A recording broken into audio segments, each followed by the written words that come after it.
Calling all lovers of mystery.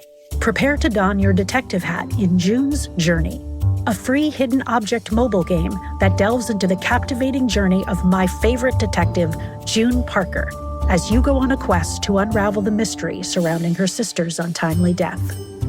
Take a trip back in time to the glitzy 1920s and play as June herself, deciphering clues and unveiling secret plots within thousands of beautifully illustrated scenes. When you play June's Journey, you not only get to enjoy the detective adventure, but you can also personalize and decorate your very own Orchid Island, where the story takes place. And I never have to wait to play because new chapters are added weekly. How sharp are your detective skills? Find out when you download June's Journey on your Android or iOS device, or play online via Facebook Games. Your detective journey awaits. The thing that I fought tooth and nail to bring my son into is Dungeons and Dragons. That is the ultimate solution to parenthood. I'm Alexis Ohanian. In my podcast, Business Dad, I'm hoping to open up the conversation about balancing careers and family. I talked to Rainn Wilson. I wanted to learn more about Rainn's advice to play D&D with your kids. Business Dad is available now, so be sure to listen and subscribe wherever you get your podcasts.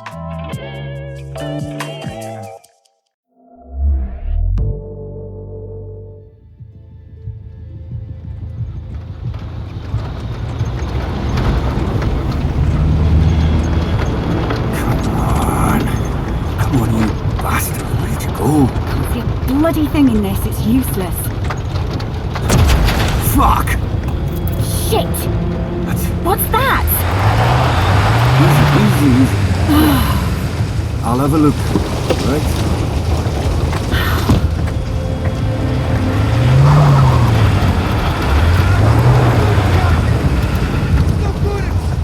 What? There's no way that's moving. So what do we do now? We'll have to walk back. Oh, fuck!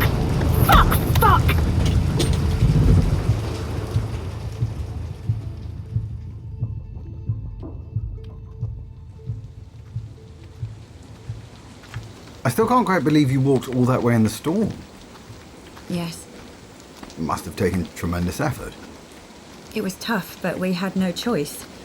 We had to abandon the truck and give up the search for the night. I remember we hardly spoke the whole way. Just put our heads down and walked as fast as we could. What time did you get back to the village? We eventually reached Dorey around 8 o'clock, I think. We went straight to the pub to dry off and see if there was any news.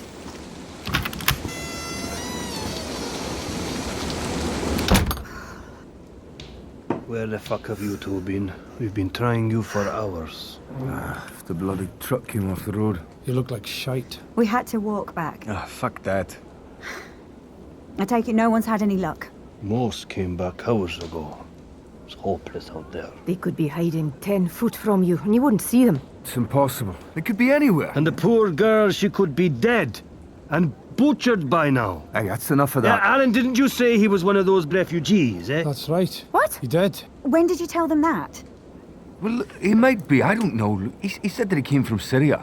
A terrorist then. Bloody hell. Come on, what would a refugee be doing all the way up in Tullamore?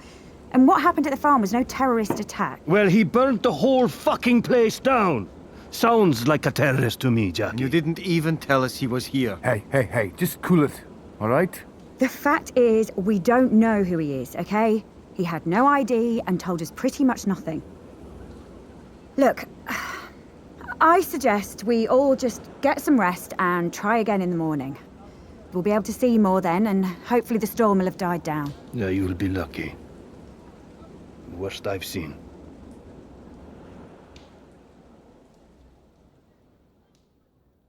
It was eventually agreed to have a few hours sleep and start again at first light.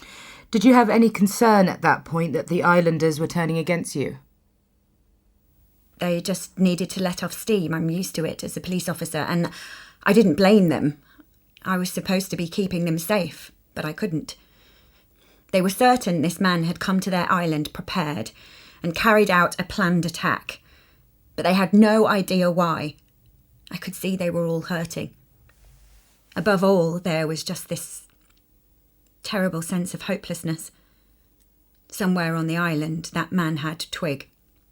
And she was either already dead, like they said, or in terrible danger, absolutely terrified. And there was nothing we could do about it.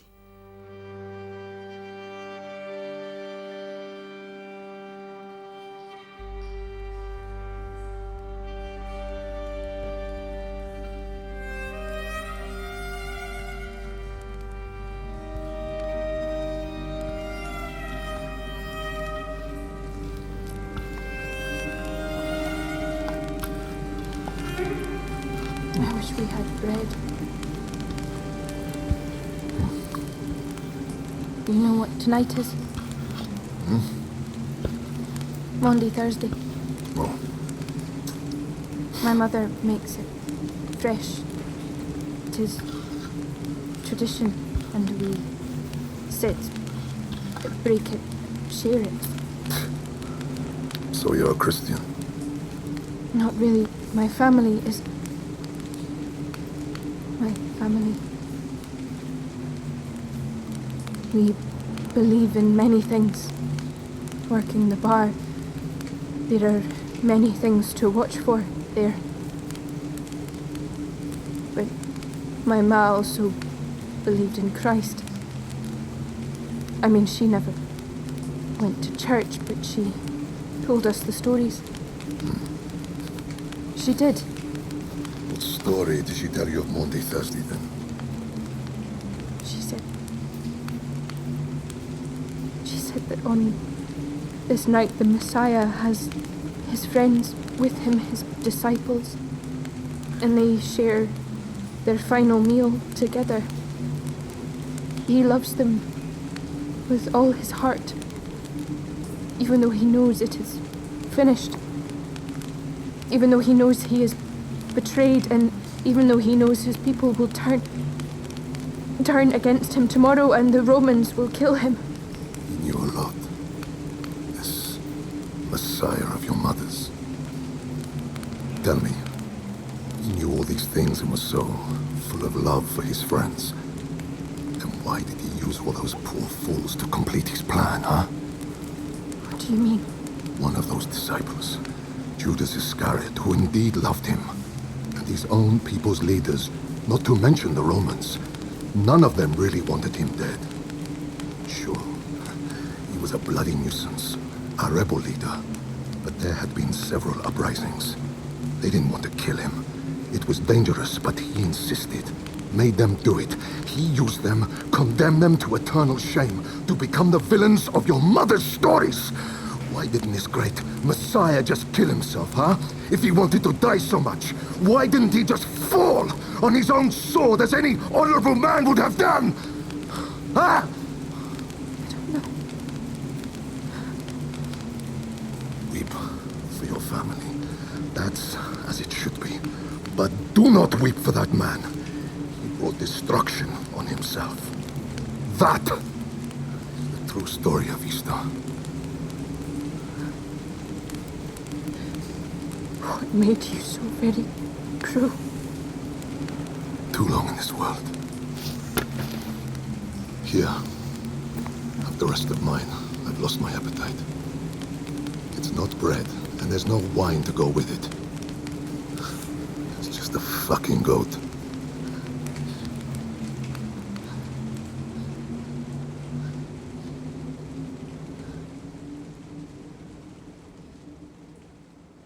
That night, even though I was physically exhausted, I couldn't sleep. Everything was just going round and round in my head. Then I remembered what Father McKenna had said about his meeting with the suspect. So, for want of something better to do, I took out the book he'd given me and started to look through it. I'm sorry, Sergeant, but there's no mention of this in your previous report. Like I said before, I can't have thought anything of it back then. But I remember it now. The thing is, it wasn't evidence. It didn't even have anything to do with what was happening on the island. It was just a kind of religious rambling, a discussion of a text I'd never even heard of. What text? The Book of Nicodemus. Nicodemus? one of the Apocrypha, a collection of early church writings of rather uncertain origin. Why do you think Father McKenna gave this book to you? I know it sounds ridiculous, but in a way, I think he was trying to warn me of something. What do you mean, warn you? The book was very old, dated around the 1870s, if I remember rightly. It was leather-bound and inscribed with the most beautiful, elaborate calligraphy and extraordinary illustrations. It was handwritten by a monk on Tol Moor. There used to be an active monastery on the island for hundreds of years. Benedictine, I think. Anyway, it was pretty difficult to read, but basically the main text was a translation into English of this seemingly controversial book of Nicodemus. Alongside that was also a commentary, much of it in Latin, written by the monk himself, and in turn, Father McKenna had inserted a lot of notes and translations, even drawings of his own. He seemed especially interested in several passages concerning an event called the Harrowing of Hell. What was that exactly? It's strange. Back home, I was brought up a Catholic. I used to go to Mass with my dad, and I remember when we got to the bit with the Apostles' Creed, it said that after Jesus died on the cross, he descended into hell. I always thought as a child, why did he go down there? Surely he'd want to go up to heaven, go back home. But according to this book of Nicodemus, he went down to hell to free all the souls, clear the place out or something. And that was the harrowing of hell. So it was a theological text about Easter? Yes, a kind of alternative gospel based around the trial and execution of Christ. In the light of what happened, would you say that Father McKenna's mind was rather unbalanced at this point? Definitely. In my opinion, he was obsessing because of his guilt about meeting Kai and about the Ward murders, and he was somehow connecting all that to this old story. And yet, how exactly do you think he was connecting it? I mean, do you think he'd drawn any conclusions as to the murders? It wasn't only the text, but also the author. Go on, please. Well, this monk was called Brother Thomas, but beside his name, Father McKenna had written on the page itself, Thomas Ward. Are you sure? Yes. Like I said, the Wards had lived on the island for centuries, so I just presumed he must have been an ancestor. Anyway, as far as I could gather from McKenna's notes and translations, this Brother Thomas believed, or at least hypothesised, that if Jesus went down to hell for 3 days, then it meant that Satan couldn't stay there. While the Son of God was in his realm, the devil was expelled, and could, given certain circumstances and assistance, end up here on earth, to cause havoc and destruction in return for the Christ clearing out his house, I suppose. A sort of harrowing of his own, of this world, so to speak. I mean, it was obviously the ravings of an 18th century deeply superstitious monk who had some crazed spin on this old Easter myth, but it seems that Father McKenna, for whatever reason, had taken it on and become a little consumed by it. I'm not sure I entirely follow the logic here. You're saying that from what you read, Father McKenna believed that during those 3 days at Easter, the devil somehow walked the earth? Exactly. I can't say I really understood all the pseudo-theology behind it, but basically the two forces, ultimate good and ultimate evil, couldn't exist in the same space, or something like that. Extraordinary. I know. I guess opposites don't attract after all. No, I mean I find it extraordinary you didn't mention this in your report. But it was irrelevant to the investigation.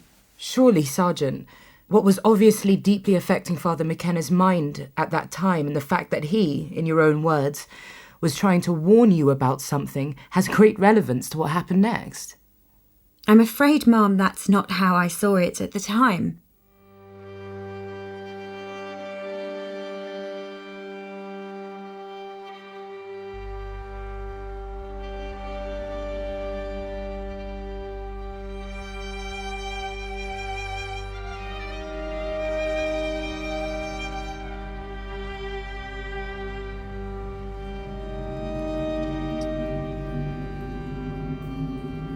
You said earlier I was spared.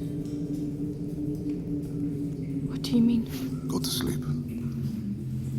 How can I go to sleep with so many things in my head?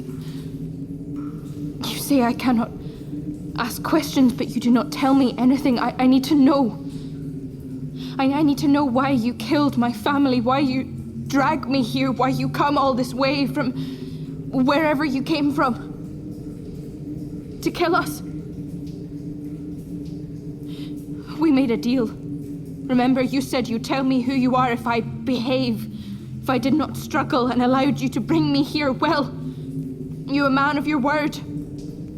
Are you just a liar on top of everything else? I never lie. Then tell me. You see, you have to tell me. My father was a liar. He lied all his life. He was also violent. He beat me and my mother till we lay unconscious in pools of our own blood. Said it would teach me to be tough like him. But he wasn't tough. He was a drunkard and died a pathetic drunkard's death. It's funny. He named me after his hero, Julius Caesar. He wanted me to grow up to be like him. A great warrior, a great leader. Loved by many, feared by all, he used to say. I don't understand. You want to know who I am? Truly? Yes, but... My name is Julius Kaite El Shapur, son of Alma El Shapur, who named me after a man who wanted to become a god. And yet I became the only man who was ever actually killed a god. That's who I am, girl. The God Killer.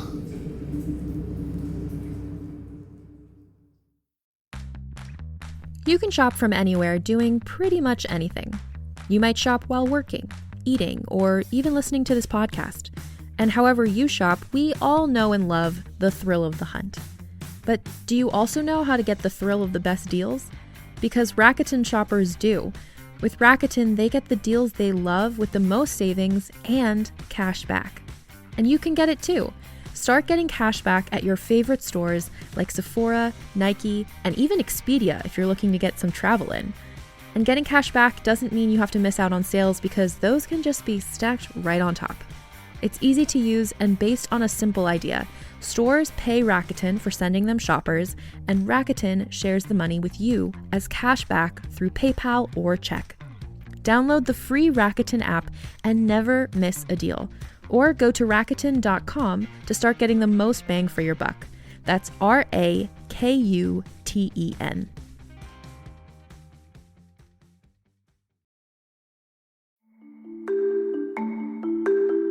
As a podcast network, our focus is bringing you shows you love to listen to. But we also sell merch related to those shows. And partnering with Shopify has made that both possible and simple for us to do. Shopify is the global commerce platform that helps you sell at every stage of your business.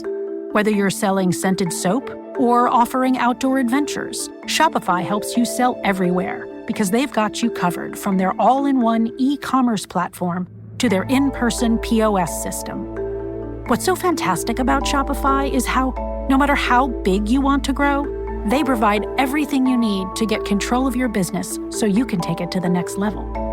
Businesses that grow with Shopify. Sign up for a $1 per month trial period at shopify.com/realm. That's all lowercase. Go to shopify.com/realm now to grow your business, no matter what stage you're in. Shopify.com/realm.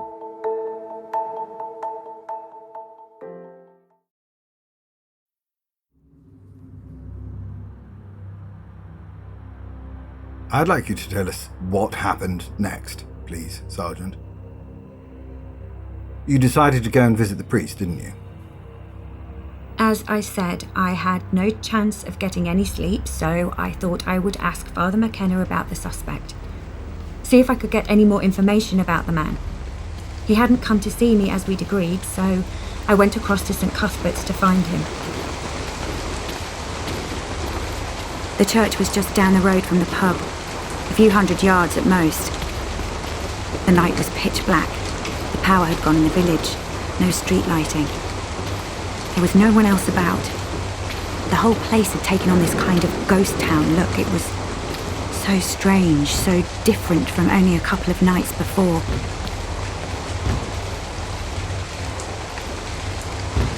As I turned the corner, I could see the church all lit up. I remember it looked like a huge lantern in the storm, with this glowing, flickering light inside.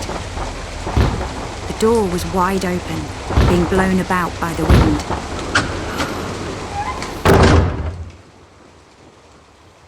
Father McKenna?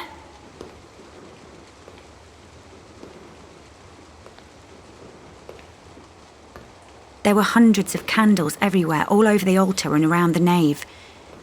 It was just this intense golden light blinding me after all the darkness outside. And I was overwhelmed by that same strong smell again. The smell of incense. Are you there, Father?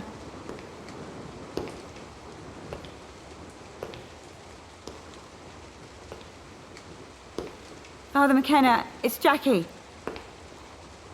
You said you'd come and see me, Father. Are you there?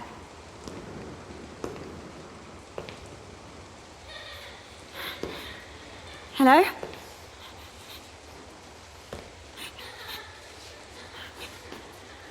Who's that? Who is it? Please.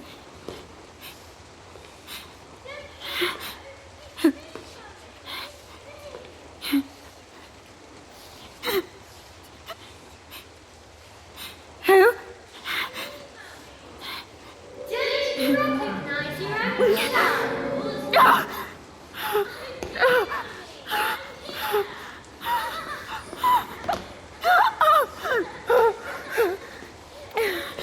No, you're not my child.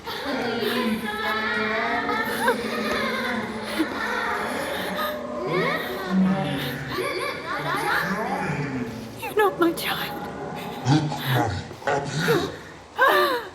And so I looked up. Father! Forgive me.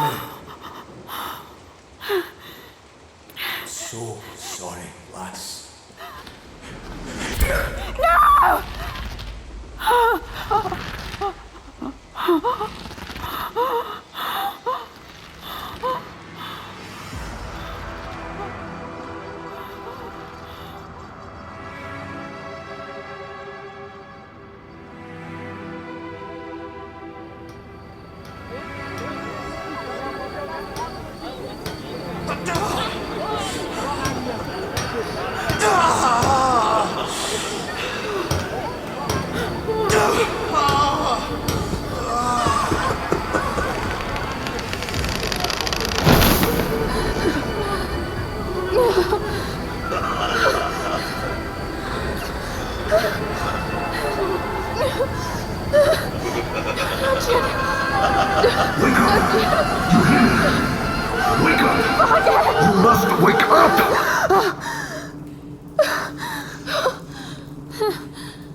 You were dreaming.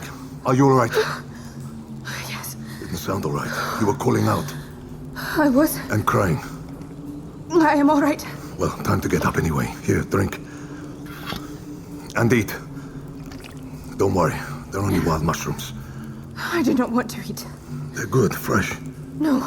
You need energy. We have a long day ahead. I do not want them. As you wish.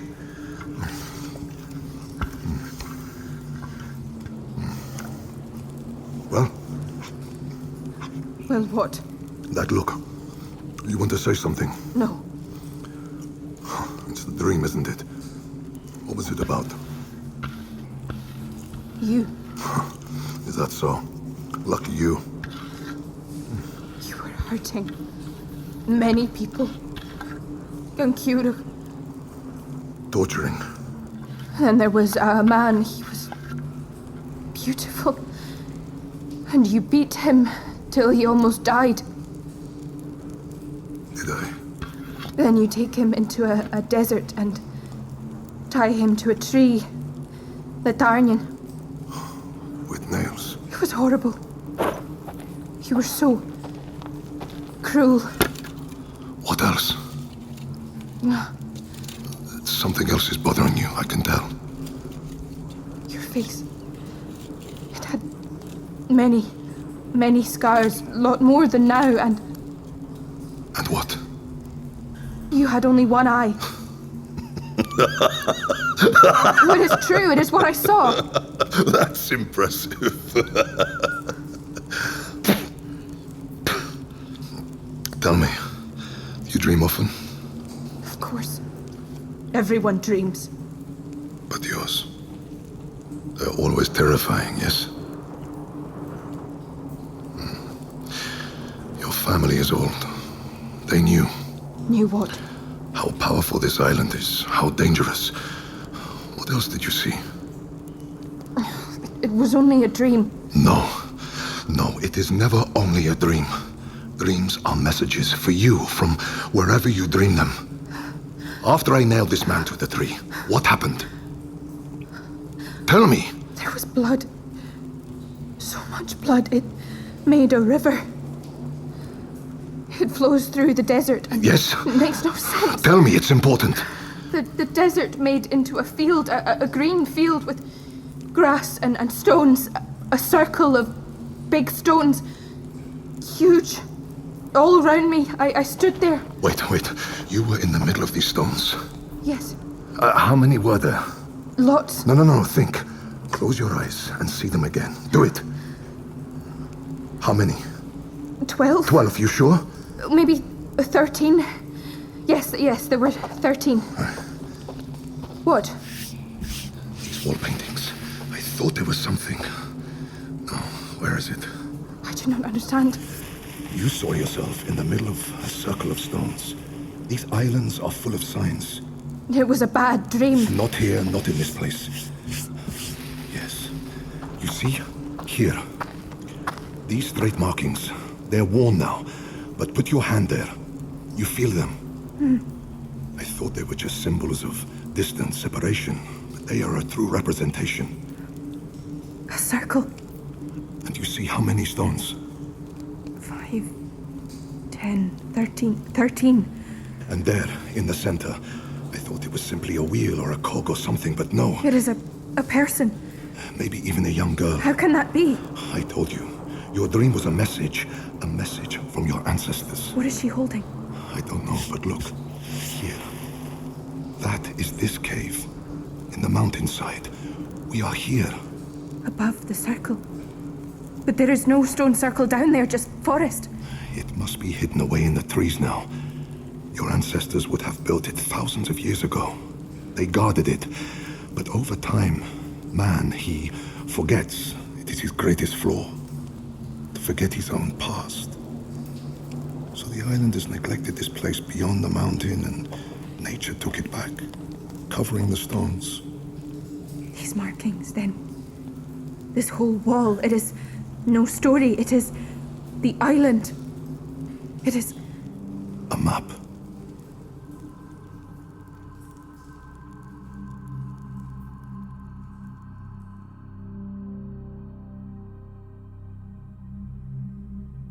Sergeant O'Hara. Sergeant O'Hara. If you're having difficulty, Sergeant, we can take a break. No, I want to go on. Get this done. Very well. Inspector Carey? I want to make sure that we understand you completely here, Sergeant. After the aborted search for Elizabeth Ward, you returned to Dorry, and then prompted by your reading of the book he gave you, and because you couldn't sleep, you went to the church to talk with Father McKenna about the testimony of the kidnapper, where you saw him hang himself from the rafters. Do I have that all down accurately, would you say? Yes. What I really don't understand, Sergeant, is how your version of events, which as we know is the only official version from a survivor that we have, differs so much from those pieces of information and documentation left by others on the island. What information? Well, we have obtained and collected over the past few months several other accounts of what happened on the island that week. Videos, voice memos, written diaries, and so forth, recorded on phones or personal computers, some of which directly contradict your testimony. In what way? Mainly that Father McKenna did not kill himself that night. Look, Mum, I know what I saw. But everything was not as straightforward as you first thought, was it? This is the confusion, Sergeant. You have to understand we are only trying to put together an accurate picture here. All right, well, why don't you tell us about the next morning, about which you write, people started to turn up at the church from around 8 o'clock. Sergeant? A few of the islanders had gone out again at dawn to search for Twig. But it was hopeless. The weather was getting even worse, so everyone else gathered at St. Cuthbert's.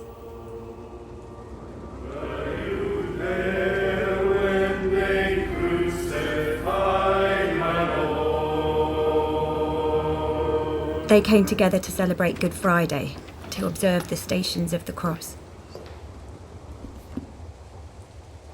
When they arrived at the place known as the Skull, they crucified Jesus along with the two criminals.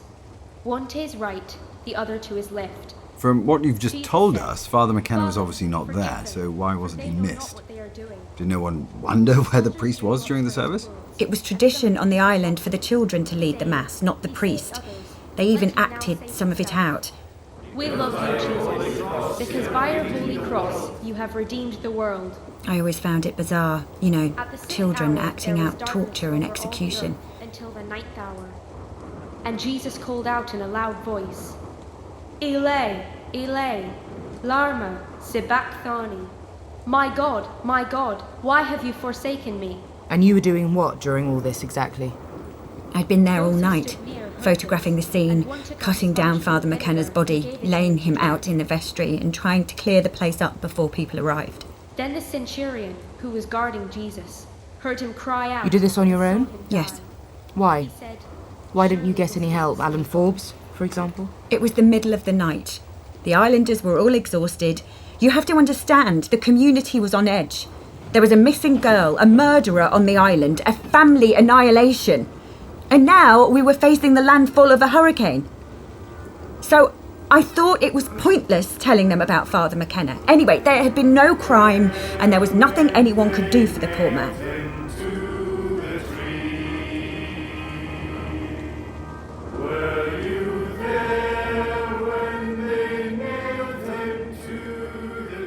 I stayed and watched the service from the back of the church.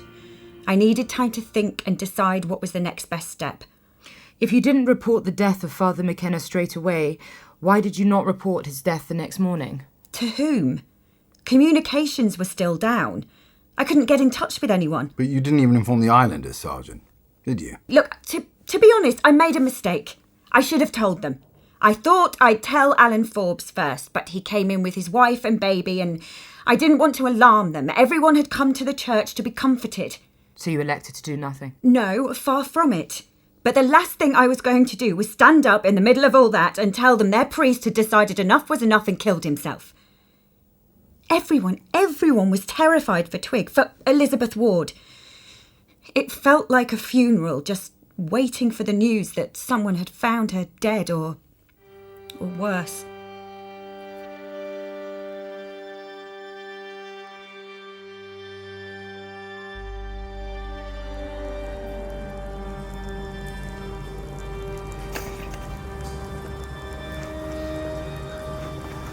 Where are you going? I must prepare. For what? You take that spear. Do you fight someone? You think they come up here for me, the islanders? No, not the islanders. Well, then who? Who do you fight? Oh, hey, no, do not tie me again. It hurts. I wouldn't blame you if you tried to escape. No, I not try. I promise. I help. What you do, I help you. No, I do, please. No, you cannot leave me again. What if they kill you, or you fall down a hole? You have a strong imagination. Do not leave me in this place again with all these spirits. They make me mad. I have to go. If I don't, we may as well all be dead. You scare me. Good. Because right now, I need you to be scared. I'll come for you when it's over. Stay in this cave, no matter what you hear outside.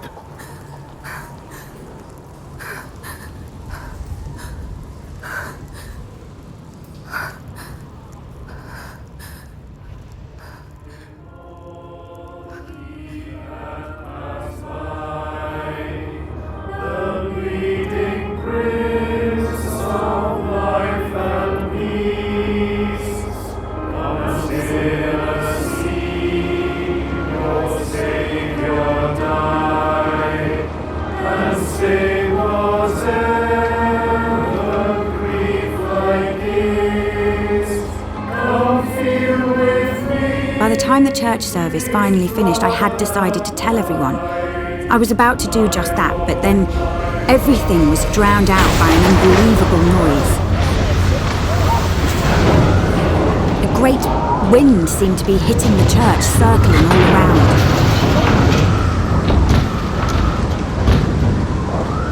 It was the hurricane. It felt like the whole building was being lifted up. For a moment, we all thought the world was ending there and then. I ran outside with some of the others to see what was happening. What in God's name is that? It's coming right towards us! The sky was thick with cloud, big, swirling black cloud. Then, with a great roar, the heavens well and truly opened. It's a Chinook! It's a fucking chopper! To be honest, right at that moment, it was the most beautiful thing I'd ever seen. Everyone move! Get out of the way! How the hell did it get through the storm? Move, Brodsky, for God's sake! Not air sea rescue. Not Navy either. It's a bloody miracle! That's what it is! It must be army. It's huge, man. Who cares who it is? It's here! We're all right now! We're all right! The helicopter came down from the darkness, promising hope and salvation to all of us.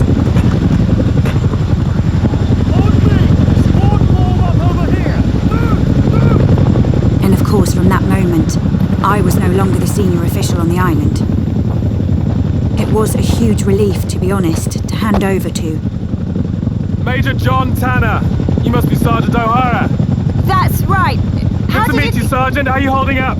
We picked up your distress calls. I understand you have a difficult situation on your hands. I'd never been so glad to hear that straight-talking military confidence. I brought food, water, and other supplies, including a generator, 2 all-terrain vehicles.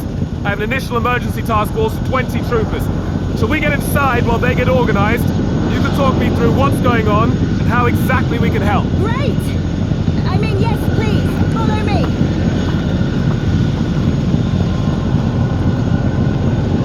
Must have been extraordinary. Not all of you, after everything you've been through, to finally get help like that, completely out of the blue. How did you feel? Saved. We felt saved.